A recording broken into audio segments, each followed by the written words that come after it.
Hello and welcome to another edition of Gombe's transformative journey.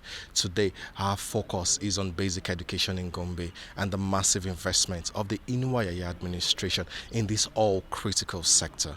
We'll start off with an inspection of some of the mega schools and other projects in the education sector, after which we're going to be having an in-depth interview and discussion with the Commissioner for Education in Gombe.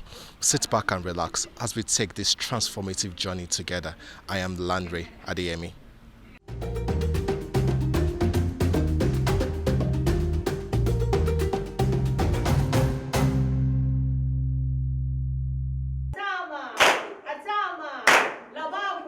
In the immortal words of Malcolm X, education is the passport for the future, for tomorrow belongs to those who prepare for it today. In the last 4 years, Gombe State has invested heavily in the education sector. During his inaugural speech in 2019, Governor Inuwa Yahaya declared a state of emergency in the education sector.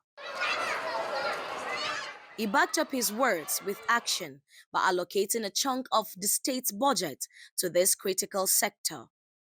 Mega schools were built, learning and instructional materials were made available to students and teachers. Condition was very bad because in the classes like this, like our board now, in fact before, if the teacher should write, we cannot see what she's trying to write. We cannot say anything. The condition was very bad. Now we feel so excited, happy. The classes was renovated, even the exam office, exam hall was renovated. We are so excited and happy with what the government have done to us. Old dilapidated schools were refurbished, ensuring that students in Gombe State have a conducive learning environment. Like the construction of such buildings, we have story buildings, we have 2 classroom buildings, we have 4 classroom buildings spread across the state, and there have been furnitures in place, instructional materials have been provided, and teachers their capacities have been developed annually. The deep passion for education by the Inuwa administration was clearly revealed by its commitment to mop up hundreds of thousands of out-of-school children in the state. This was personal to Governor Yahaya as he went all out to convince parents and religious scholars to enroll their wards. He also spared no effort or resources at providing facilities and learning materials. Beyond the mega schools, the Inuwa administration is on course to complete 3 schools that would incorporate Arabic and English language. The project is aimed to create access to education, particularly to out-of-school children, those that are in Thangaya. So what the project will do, will have 2 languages of instruction, the Arabic and the English, so that it is a full-fledged boarding schools. The student will be here, they will be fed, and they will be taught in Arabic and English language. So also those peoples outside that from a less privileged family will come here to be accommodated and be given education. That's one segment of the component of the activity. And then the second one is to provide teaching and learning materials to the 3 boarding schools we have for the bilingual education project. We have here in Shamaki site, which is Government Comprehensive Day Secondary School. We have one in Dogorwa at Kaltungo local government, and the other one in Garin Hamza Yamal Tudeba local government. So teaching and learning material will be provided for all the pupils and their teachers, and also to enhance the management capacity of the education managers we have right from those in the State Universal Basic Education Board and those from the Ministry of Education, as well as the teachers that were teaching in the school. These are the three cardinal points of the Bilingual Education project. I have come on unofficial about 2 to 3 times. No, it's not unofficial, ma. Drive round and just go. You are a spy, you are a spy, huh? So I've come about 2 times. Thank you, Thank you. thank you. And we've seen what is on ground and we're happy with the quality of the work, and we hope we'll keep to timeline, because in education we don't wait. We just want it to happen, and then so that this will benefit over 1,000 students, and we know the impact of education. Each of the three 1,500 capacity boarding schools is built to have all the modern learning facilities, including a vocational center and an information and communication technology training center.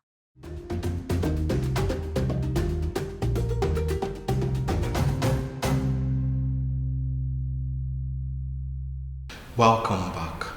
In this sector in focus, we'll be talking with the Commissioner of Education in Gombe State, a renowned academic who has been in the teaching and lecturing profession for several decades. She'll be sharing with us the vision and the mission of His Excellency Governor Inuwa Yahaya of Gombe State and the transformation in Gombe's education sector. Thank you very much, Ma, and thank you for granting us this interview. So, Ma, can you share with us some of the strategy that you've deployed since you came into the office as Honorable Commissioner for Education, knowing your background as a teacher and as a lecturer and as also a teacher of teachers, to transform the education sector in Gombe State? Initially, when I was posted to Ministry of Science, Technology and Innovation in 2019, I had worked with the Ministry of Education smoothly, and so it was a smooth transition, because under the Ministry of Science, Technology and Innovation we had organized fairs, expos, science, technology and innovation expos, which the schools were really part of them, and we had what we call the 774 Young Scientists Presidential Award, where the 11 local government present our excelling candidates in science and technology, and then we conduct a test for them, a quiz competition, and then the best represents Gombe State. When we took over, Gombe was at about 20-something%, but gradually we moved from 21 to 17 to 7th, and then in 2022 we came first, representing Nigeria in an international fair. So I had worked with the Ministry of Education. I had a smooth and cordial relationship with them, and then it was a surprise when His Excellency said he had moved me to education, because I did not know about it. It was, as other people have heard about it, I had, and then I said this is more challenging than science, technology and innovation, even though they are all in the education sphere. Then we started, even though I had only stayed 6 months there before the election and then the end of His Excellency's first tenure. In his campaign in 2019, he promised quality and functional education to the people of Gombe State, and he has been delivering quality and functional education. In the last budget between Ministry of Education and Ministry of Higher Education, we have a 2-digit of the percentage of the budget, and that is in tandem with the APC at the national. So you see how what importance he has given to the educational sector. And number two, when he was sworn in his speech, he declared a state of emergency in the education sector. We were at a dismal 21% at the West African exams, but now we rose in 2020 to 71%. In 2021, because of COVID, we came down, but last year, 2023, we are at 65% again. Oh, beautiful. So 65% is a pass mark, more than even a pass mark. And 65% of our students, that means are getting admission into universities. We have we presented 20,000 students for WAEC, and those 20,000, about 15,000 are eligible to get admissions into university. So you can see the difference from 21% to 70%. I think it's a great mark on it. And then we have seen tremendous infrastructural development. We have seen development partners coming into Gombe, because Gombe is the number one state in ease of doing business.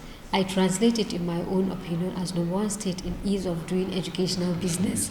Because education is a business. Yes. You have seen 2 private universities springing up. We have seen a lot of activities in the educational sector. It's because of the passion that His Excellency has for the educational sector, which is translating even in the people of Gombe. Everybody is looking at the education sector. Everybody is looking at our budget. Everybody is looking at him to make the desired change. And Alhamdulillah, he has done it. Because when you go out, you are proud to say you are from Gombe. You are proud to say you are his Commissioner of Education, because everybody knows his vision and the mission and the passion with which he thrives on it. And then you can see where we have gone, the bilingual schools, the IDS project, the Agile project, and a lot of projects, and the BESDA project in mopping out of school children. And then now what we are trying to do, he has made it, asked us, has challenged us, because he's always challenging. He's always challenging. Has challenged us to make the Senior Secondary Education Board, which is already has been done at the federal level and is going to be replicated. We are already working on the document which he will present to the State House of Assembly, and we'll have a secondary education board.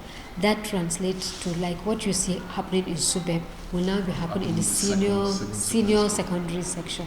So that is an overall. We look at it in an overall in the teacher development. You have seen how he has recruited over 1,000 teachers. And then apart from that, we have an archive, a data bank for those remaining who have not gotten employment. So anything that comes up, we pick from that data bank and then we replace with them. So it's an overall view and options he's looking at in ways, and you can see his mega schools. Wow, yeah, that's true. We're going to talk about that. Yeah, I've seen his mega schools. So these are all the kind of passions he has for education, and he has never relented. We visited one of the schools now. You called it a bilingual school that's going to incorporate both Arabic language and English language, which is also like the vision to integrate Western and Islamic education and making sure that children are enrolled into these schools and hundreds of thousands of out-of-school children can be mopped up. What's the vision behind this project and what impacts would it have on the education sector in Gombe State? I can confidently tell you that I'm a product of a bilingual school. Okay. The school I went to were speaking Arabic fluently and English. And the other one did not hinder us from learning the other. Yes, I could speak because even our Arabic and Quranic teachers were from Egypt then. They could not speak and even come in English. Yes. So we had an integrated sort of learning, and which is now being replicated in 8 states in Nigeria. And Alhamdulillah, Gombe State is the one moving at the greatest pace. And it's because of the passion of His Excellency and his zeal for making a change, especially in terms of out-of-school children. Initially, when he took over, we had about 700,000 out-of-school children. Because why do we have a large number? Because Gombe is at the center of the Northeast. We have taken much of the brunt of refugees and internally displaced persons. But now we don't have an IDP camp in Gombe because they have all been assimilated into the communities. So it has put a lot of stress on the educational sector. So with this bilingual, it is going to mop over 1,500 children, both those that are out of school and those that have interest in going for the bilingual. And this bilingual project is not only in Nigeria, it is an international project sponsored by the Islamic Development Bank. So it is replicated in about 5 countries, Mali, Senegal, Gambia, and so on and so forth. So you see that we are moving in terms of international development, we are moving there too. So it's left for us to embrace it and make it work. His Excellency has done his job. And they are all of the same size. The one we have visited today is about 1,500 capacity, and it is replicated in each of the senatorial districts. So at the end, we'll have about 4,500 for those that are going for boarding. For those that will be having like day, it's also going to be even more than that. So we are looking at over 5,000 children that are targeted. And then apart from that, we are looking at surrounding schools which can be feeder for those schools. And you see it is a boarding facility.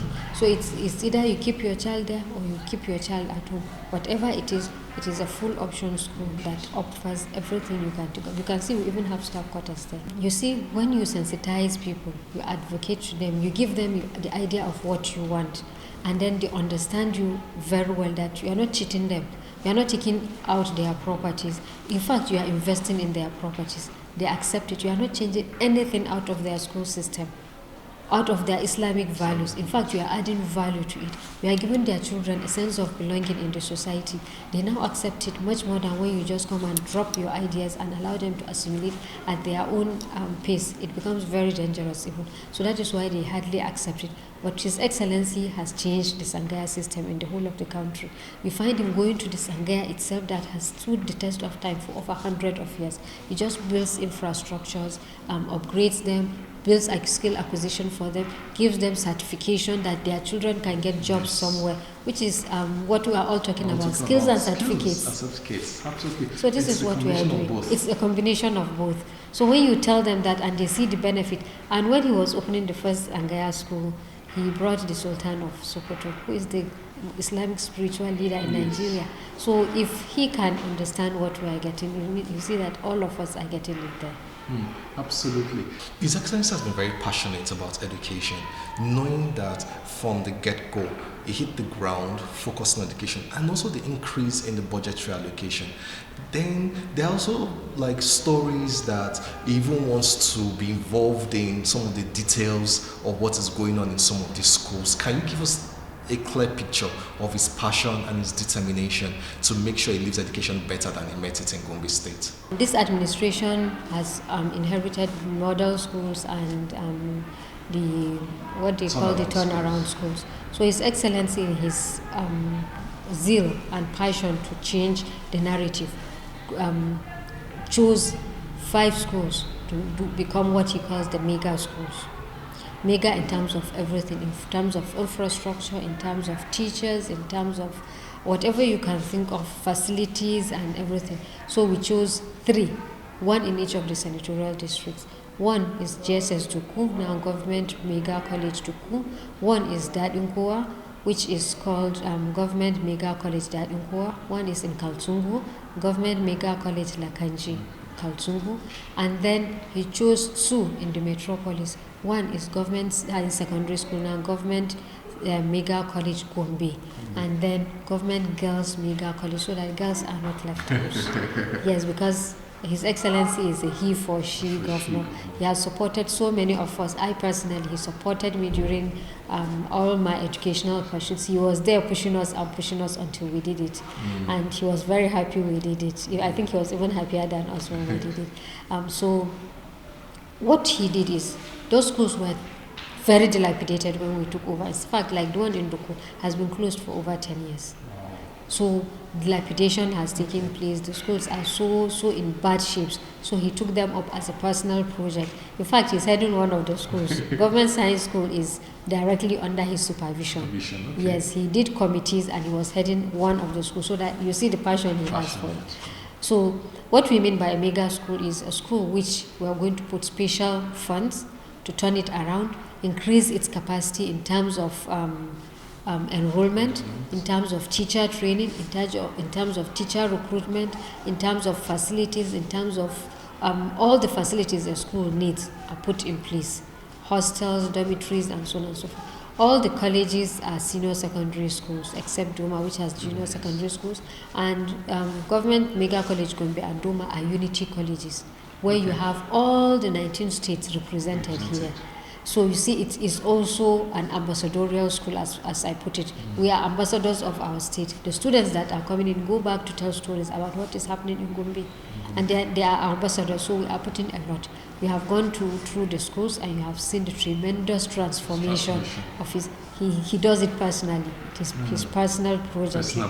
It is his idea, it is his vision, it is his mission, and he is taking it to fruition.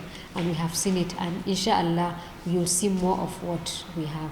So we look at the challenges. We did a needs assessment. From the needs assessment, we are taking it one by. Sometimes you look at, like in GSS, we renovated the whole schools. After renovation, even Lakanji, Kaltungo, even Science School, there's a complete rehabilitation of all the infrastructure. And then His Excellency is a person who looks at linkages. So he linked up with Northeast Development Commission. They have come to put in more classrooms. They are putting like 16 classrooms in each of the schools. They are putting laboratories, physics, chemistry, biology. They are putting it a hostel, 480 capacity hostels, 480 in each of these schools. So in each of the schools, His Excellency, they are putting up fences around. The schools are all unfenced except this school. The fences, so we are putting up fences and we are putting up road networks in all the schools, and he's putting up boreholes, toilet facilities, and the best part of it is we are moving from the national grid to solar. At least it's sustainable. There will be a school without light. There's no security. There's no security. And we're talking about safe school project. We are talking about, and Gombe State has signed the Safe School Declaration, and Alhamdulillah, Gombe is one of the first states to take the training on the Safe School Initiative. We have trained our executive education secretaries in all the local governments, and we have desk officers for the Safe School Initiative. And then because Gombe is going for the green bond, we are going solar so that at least we reduce our carbon emission by a lot. So we are looking at all, and as I told you, education is an all-round sector. So whatever we touch, we make sure we make sure that we make it excellent, and best out of it. Poverty plays a very large role in the denial of access. So when children and these pupils get these instructional materials for free, when they get the support they need, and the teachers are also being trained, this will correlate to massive improvement in the quality. So tell us about some of these things that you're doing to add value to this, to the value chain. Gombe under SUBEB has been able to get 100% of its allocation from UBEC. Okay. Some states have over 10 to 15 states have not been able to access their UBEC funds because of issues. But Gombe has been innovative in putting in its counterpart funding. So when you put in your counterpart fund, you get the money. The counterpart from SUBEB, it's 50-50. So when you do that, with these funds, we are able to train teachers, we are able to get furniture for the schools, we are able to build infrastructures in each and every ward. In the 114 wards we have in the state, you will see our ghost green color, yes. You'll see the upstairs, you'll see the children with bags, and as I've told you, His Excellency likes linkages. So Northeast Development Commission saw his passion for that and brought in his ideas. So they are also giving us books, they are giving us textbooks, they are giving us blackboards, they are giving us infrastructure in the schools, they are building schools, and then there are some federal agencies that also saw the drive and passion of His Excellency. So everybody is working towards the education sector in one way or the other. Apart from all these kind of trainings, we have the Ideas Project, which is targeted at science and technical colleges, and they are training teachers too. We have so many of other projects that are ongoing that are training teachers, providing learning materials, and a lot of things. That is why our educational profile is moving up and up and up. I think we are the 5th state or 7th state in our budgetary, in fulfillment of our budgetary allocations that is spent on the education. So we spend over 70% of our budget in the educational sector. As a lecturer, as I've told you, due to my training, whatever I have done in 2023, I will assess it and see and do a SWOT analysis. What were my strengths? What were my weaknesses? What are the opportunities? What are the threats that have not made me perform? And then I'll look into 2024 with renewed vigor, as you said, into putting up what I have not done in 2023, because there was a break after the first Inuwa before our appointments. So we'll look at what we have done well, what we have not done so well, and what we have not done. And then we'll have a work plan and an action plan in 2024 towards achieving those things. Thank you very much, Ma, for the interview. That has been the Honorable Commissioner of Education in Gombe State, Associate Professor Aisha Umar Megeri, who has been sharing with us the transformative achievement in the education sector in Gombe and the passion of our principal, the Governor of Gombe State, and his desire to leave a lasting legacy in the lives of every child in Gombe and making sure that no child is left behind.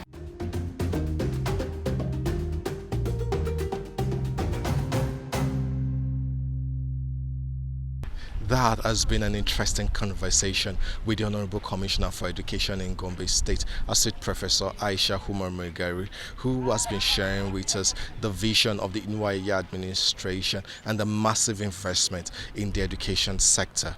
Gombe State has also been able to mop up hundreds of thousands of out-of-school children, ensuring that no child is left behind. That's much we can bring to you on this episode of Gombe's Transformative Journey. Do join us again same time next week.